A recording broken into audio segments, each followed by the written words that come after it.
Hello, this is Jacob Hornberger with Sheldon Richman. I'm president of the Future of Freedom Foundation, and Sheldon is vice president of the foundation. And this is the Libertarian Angle, the show on the internet that brings you the libertarian angle on current events when, as we all know, it's not the kind of angle that you're going to be getting in the statist mainstream press.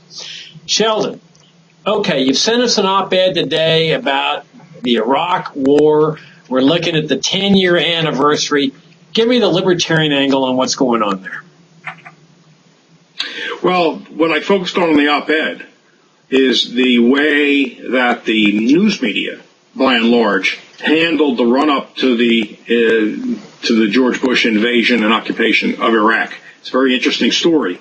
Throughout 2002, I mean, really beginning right after 9/11, but through 2002 and up into March 19th, 20th, when the invasion began, the bombing began, the news media, with very few admirable exceptions, which I'll try to get to mention, were beating the drums with great enthusiasm for war with Iraq. They acted like uncritical conduits for all of the propaganda that the Bush administration was trying to get to the American people. Propaganda that we know now for sure, but lots of people knew back then, was baseless, was either based on extremely weak and dubious and evidence that many people in the know had doubts about, or outright falsehoods where they just know something was impossible and couldn't possibly be the case. The media almost entirely, and I'm talking about the major media now, the New York Times, Washington Post, Wall Street Journal, the television networks, the cable news networks, all with only on the rarest occasions did they violate what I'm about to say. Just simply handed this to the American people as if it were indisputable truth. That had to do with Saddam Hussein, president of Iraq, having been involved somehow in 9/11, that he was training al-Qaeda people before 9/11, that he was trying to acquire nuclear weapons by buying uranium ore from Africa and the country of Niger, that he was trying to acquire aluminum tubes that were supposed to be used in centrifuges to enrich uranium for nuclear bombs. On and on and on. The administration kept putting this stuff out by leaks and by other methods, sometimes just by saying it outright. And the media, again with only a few exceptions, just uncritically passed this stuff along to the American people as if it were true. Yeah, I think it's just this mindset that is inculcated in the American people, mostly in public schooling, but certainly in private schooling as well, that of this deference to authority. That whatever the national security state says, we've got to accept as true. And I remember in the run-up to the Iraq War, people saying, oh, well, the president has access to information we just don't have. We've got to trust him. And even church ministers were making this argument when soldiers were saying, do I have a right to kill people in a war against a country that hasn't attacked the United States? And some of the ministers were saying, oh, you can trust your president. He has information that you don't have. Well, as we argued the whole time, this was a war of aggression. Wasn't any doubt about it. And Iraq had never attacked the United States. There was never any evidence they were complicit in the 9/11 attacks. And so all the people they killed were people that were entitled to live out their lives naturally. And what was really revealing about this whole thing was that after they realized there were no WMDs and so forth, the U.S. government didn't apologize and say, guys, we're sorry, we've killed all these people under this mistaken premise. They said, oh, well, now that we're here, we might as well stay because now we can do some democracy spreading. Well, the truth is, Sheldon, they had 11 years of sanctions to get rid of Saddam Hussein, which had been their dictator before. They were trying to install their own pro-U.S. dictator, and they couched their whole little argument for war on the basis of WMDs, UN resolutions, democracy spreading. Take your pick, and that'll be the one that you can rely on. Notice that none of these people in the major media have ever called for an official investigation where Bush and Cheney and the rest of these people are put under oath in that investigation. Well, they don't want to do that because they'll be embarrassed by that themselves. Look, governments lie, and we can start with that premise. So that's not so much the surprising thing. The thing that I try to explore in the op-ed, and other people have done this beautifully in longer ways, is what was motivating the news media. The news media supposedly wants good stories and likes to strike this pose as being adversarial. So why were they so willing to just play this role of being extensions of the White House, communications operation? I put forth a few motives. For one thing we have to first address is that they can't say, like they do say today, and even government people say this too, people who were in the Bush administration say, oh, well, it was bad intelligence. They try to blame the CIA or the other intelligence groups. We had bad intelligence. Everybody had it, they'll say. Tony Blair in Britain, and they'll name a whole bunch of other people. The fact is, there were people in the United States doing very good reporting, showing why this stuff should not be believed. And I'll single out two, although there were a few others who all deserve credit. But the two who I guess were most heroic were Warren Strobel and Jonathan Landay of what was then the Knight Ridder organization, collection of papers. It was later bought by McClatchy, so those guys still work for McClatchy. They were writing at the time that there was ample reason to be skeptical about all of these reports. They weren't just anti-war activists saying war's bad, it's going to kill innocent people. That's all true. These were reporters. I don't know what their ideologies are. They were giving you reason to doubt what the government was saying. Now, they didn't have papers in big cities, unfortunately. Maybe Philadelphia was the biggest city, but they were not in New York and Washington, the big media centers. And yet they had solid information. Where'd they get it? They did it the old-fashioned way. They worked their contacts, their sources. They called people. They knew people in the intelligence community, or people recently retired, or other experts like Scott Ritter and former UN inspectors who were on the spot and knew what the story was. All those people undermined the administration narrative, and yet Strobel and Landay were largely ignored. They once in a while, the New York Times or the Washington Post would run a story about how people in the intelligence apparatus were expressing some skepticism, but consistently those stories went page A18 or further back in the paper. They never were made the front page, the way that the New York Times and the Washington Post constantly had the administration's line on the front page. This sort of thing just happened over and over again. So I go through a few possible motives. One is, they're just nationalists, and they learn it in school like everybody else, and they're loyal to the state, and they're dazzled by the state's modern technology. That's one. That is one motive. But there are other motives. They were afraid, and some of them have said this, they were afraid of being condemned as anti-American.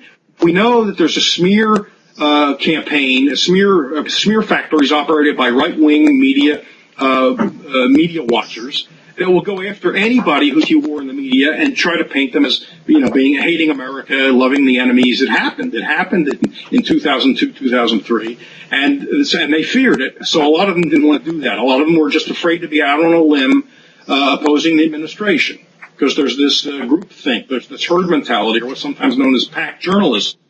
Another reason is newspapers, news media likes war. As I sum it up, nobody ever won a Pulitzer Prize for being a peace correspondent. You make your career by being a war correspondent. They have an interest in war. And so that, and plus other things, I think explain why they were so willing to go along with Bush and not be the least bit skeptical. Yeah, and now they're doing it again with Iran. They're doing it again with Iran. That's the big thing. This is not just history. They're doing it today with Iran. Even as they kind of apologize for what they did in 2003, they're doing it right now with Iran and Syria. Yeah, I think there's this long-term insidious relationship with the mainstream press and the administration. I mean, access is a big thing. Being invited to the White House parties, to the lawn parties. They know that if they take an anti-government position on anything involving the national security state, especially a war, that they're going to be ostracized. They're going to be excluded from all the White House press conferences. The president's not going to talk to him. His press secretary is not going to talk to him. I think these are things that scare them to death. Yeah. And I'm sorry. Sorry, good. On your second point, we saw it here at FFF.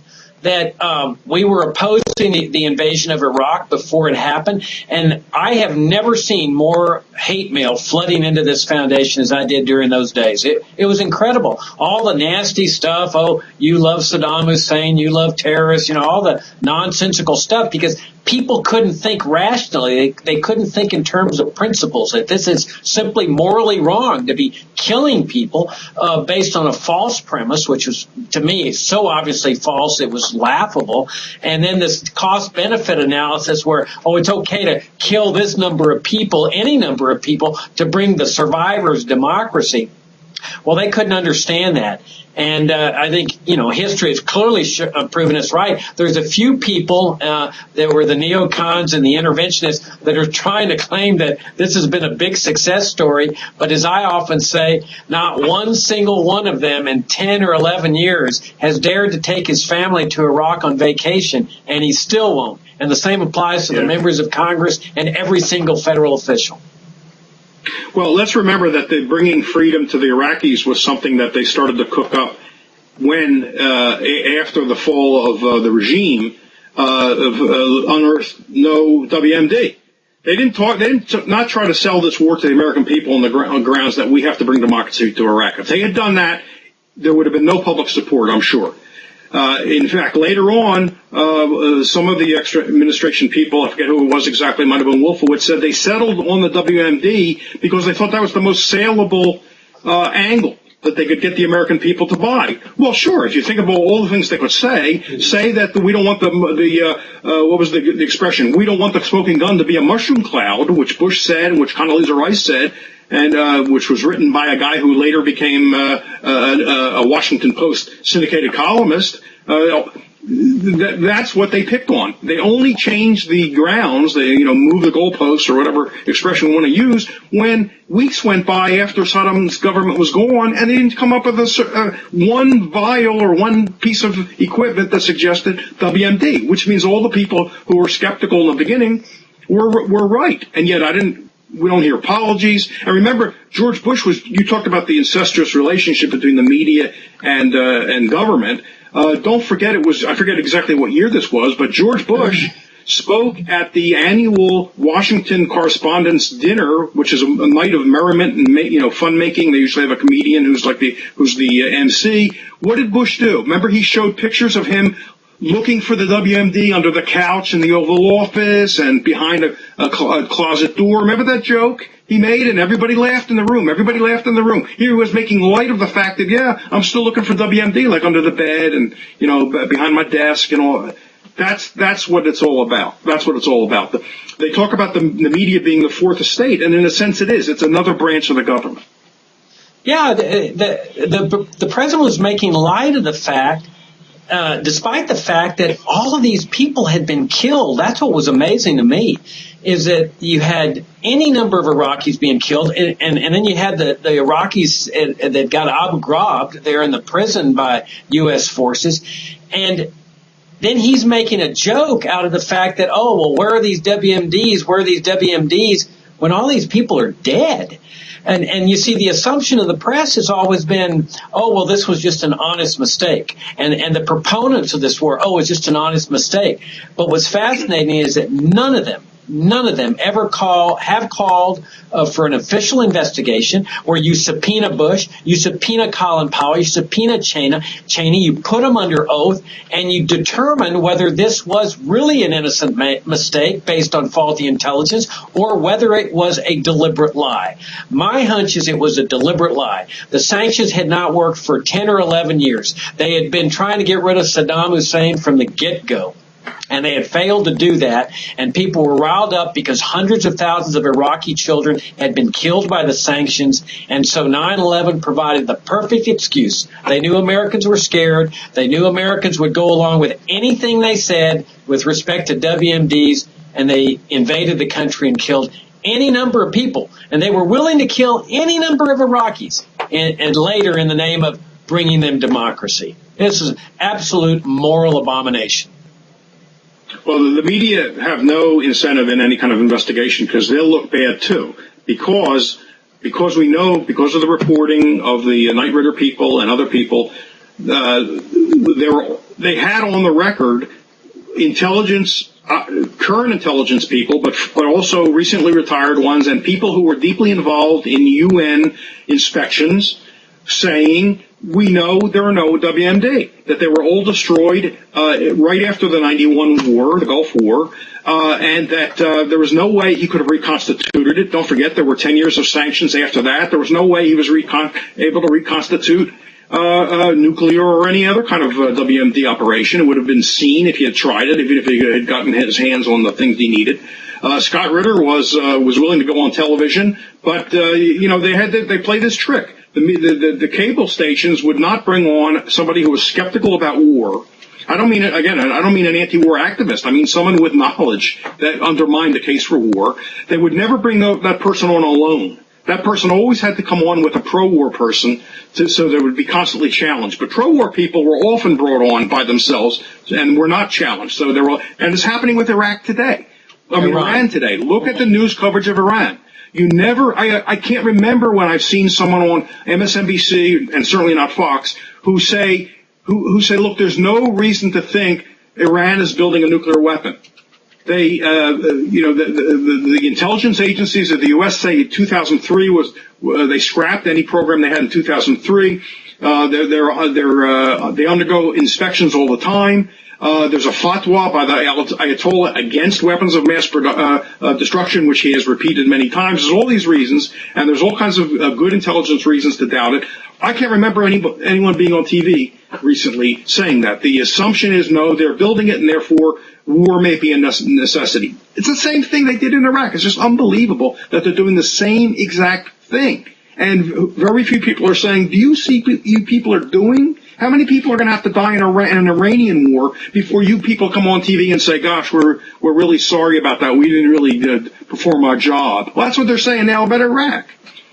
Yeah, and really the thought that they're being lied to doesn't even occur to them, like, the Gulf of Tonkin, where the press went right along with that one, and that was another direct lie.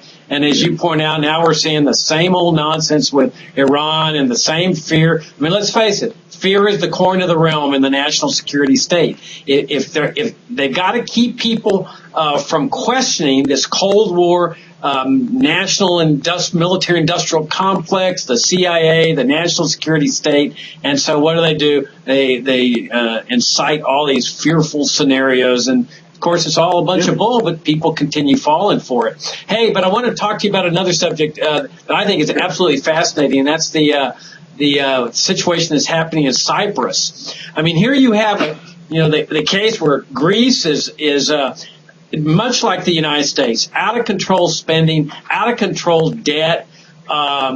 Finally, the government shoves the entire nation into bankruptcy, misleading people the whole time of saying, oh, don't worry, our debt's fine, same way the U.S. government does. In the meantime, the banks in Cyprus are over there investing in these Greek bonds, lending money to the Greek government, believing their representations that everything's good, and everything goes bust. And you have classic situation that we saw here in the 1930s, bank runs, people demanding their money. Now, they've struck a deal today, but there's still no telling what's going to happen tomorrow when people start wanting to get their money out of the banks before somebody does something else. And I understand they're going to impose capital controls, which is really weird because the euro is supposed to be universally transferable within the European Union. But I think it brings back also, Sheldon, the Great Depression, where the Federal Reserve ends up causing the great stock market crash, despite what they teach us in America's public schools, that it was the failure of free enterprise. And then you've got the bank runs, and Roosevelt closing the banks, nationalizing gold, making it a felony offense to own what had been the official money of the United States since the inception of the Republic.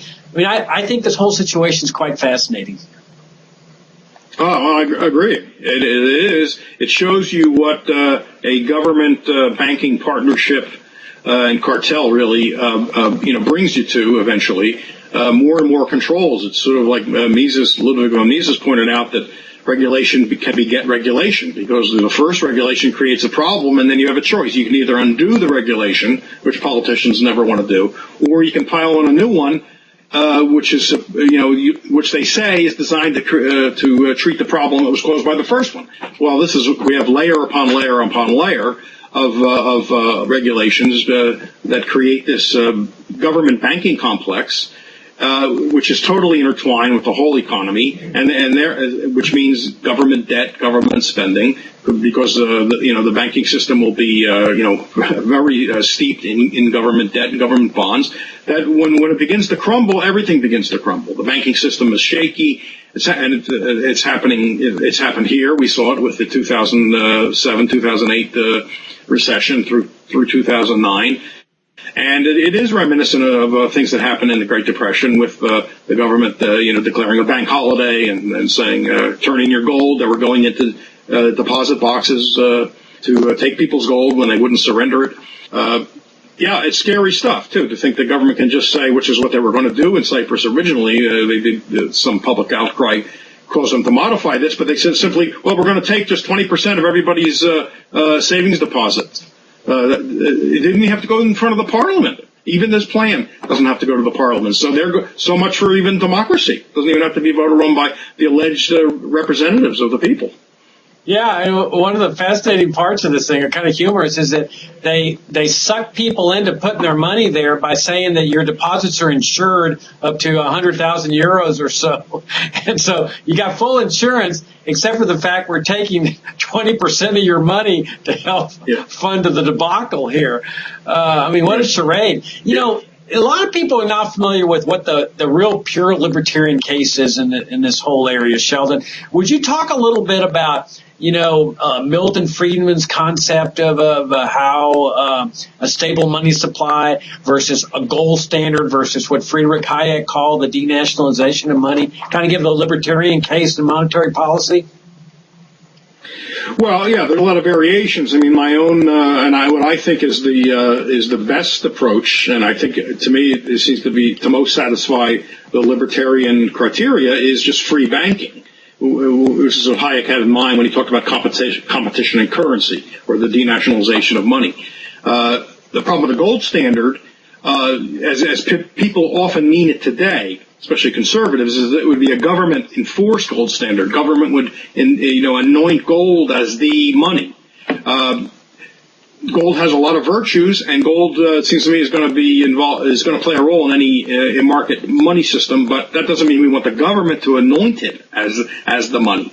It ought to arise out of competition and free markets. The Chicagoites, on the other hand, or Friedman, although Friedman showed some doubts about this late in his life, did want a fiat money system, a paper money system, but where the Fed would not have any discretion. It would simply, operate on the basis of a rule, like increase the money supply by 2% per year. So that gives you some idea of the contending views within the very broad free market position. Like I say, I think the best idea is simply free banking, where banks are free to compete. And that means we don't know exactly what will arise as money, but we do know that competition and entrepreneurship will channel that process into a constructive direction. So that's how I see it. Yeah, I see it the same way. I think Hayek's got it right, that let the market determine, which is really just consumers and sellers and so forth. Let them decide what the best medium of exchange is. If that's gold, great. If it's silver, great. Maybe a combination of a number of things. It may be something we can't even imagine. I think the second best alternative was the one that our American ancestors established. And yeah, it was a government system, but at least it was the official money of the United States was gold coins and silver coins. And, a lot of people think, the gold standard was paper money backed by gold. Well, that's not what it was at all. There was no paper money for more than 100 years. There was gold as money. And, of course, there were promissory notes, Federal Reserve notes, where the government was borrowing money. But the real money was the gold and silver coins. And why did our ancestors do that? Why did they have constitutional provisions where the states are prohibited from making anything but gold and silver a medium of exchange, and where the federal government is not authorized by the Constitution to enact legal tender laws or emit bills of credit or paper money? It's because they'd seen what had gone on for centuries where governments overspend, they overborrow, and then they start clipping the coin, as they called inflation before the printing presses. And then when the printing presses come in, they start overprinting the money. And we see that, with respect to the Greek debacle, Italy, all this out of control spending. I mean, they're confirming what our ancestors were saying, because the government can't print the gold. They can't print the silver. And while there were certainly problems with the gold standard in terms of silver being overvalued or gold being overvalued, it certainly provided a stable monetary system where people didn't have to worry about being plundered and looted by the government. Well, we have some very good work done by Larry White and George Selgin on the performance of those things before and after the Fed. Because the advocates of the Fed like to say, well, look, the Fed has smoothed out the business cycle and there's been less volatility since the Fed came into existence. And yet, if you actually look at the numbers and look at the graphs, which White and Selgin have in their paper, they show that actually the pre-Fed period was much better in that regard. Prices gently fell. In the second half of the 19th century, your money was worth more every year. It was worth more. You didn't even need to get a raise because your money bought more 1 year later than it did the year before.